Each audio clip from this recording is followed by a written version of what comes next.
Now, what you hear a lot of marketers saying is that the money is in the list, and that is true. But it's not that easy to just make money from your list. Of course, you could do it for the list for the first little while, promote affiliate products to your list, and make some money. But eventually, your list may burn out, which is what happens to a lot of marketers. So it's very important to nurture your list so that you could profit from your list in the long run.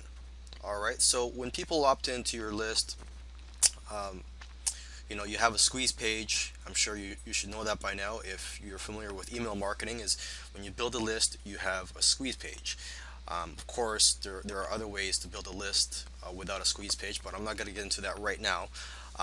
This video, I'm going to talk about building a relationship with your list. So it's important to have autoresponder follow-ups in place.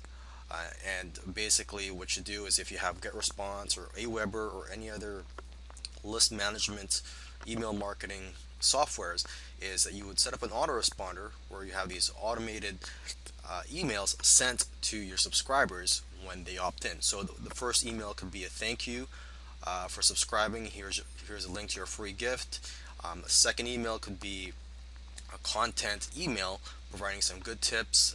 If you do not have any good advice or you're not good at writing, you could always get PLR products, PLR articles, or PLR books, and just copying some helpful content or valuable content from those sources.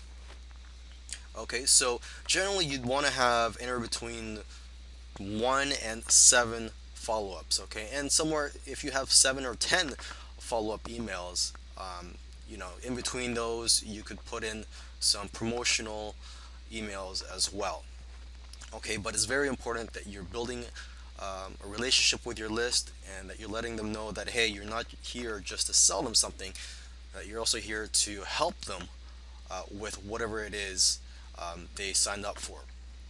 Okay, another helpful thing to do when you're building a relationship with your list is to write blog posts every once in a while so that subscribers know the value of being on your list. And what I do is I include links to my blog posts in the signature of my emails. So even when I'm promoting something, well, hey, look, you're going to see at the bottom of my email, below my signature, there's links to some valuable blog posts. So it's like, look, hey, I'm selling something to you, but hey, you don't have to buy something from me today. You could check out some of my blog posts if you want to learn more. All right. Okay, so I hope I've covered everything in this video on how to build a relationship with your list. Again, you want to get the message out there that you're not here to just sell something to your list. Okay, you need to build a relationship with them and know that you're here to help them.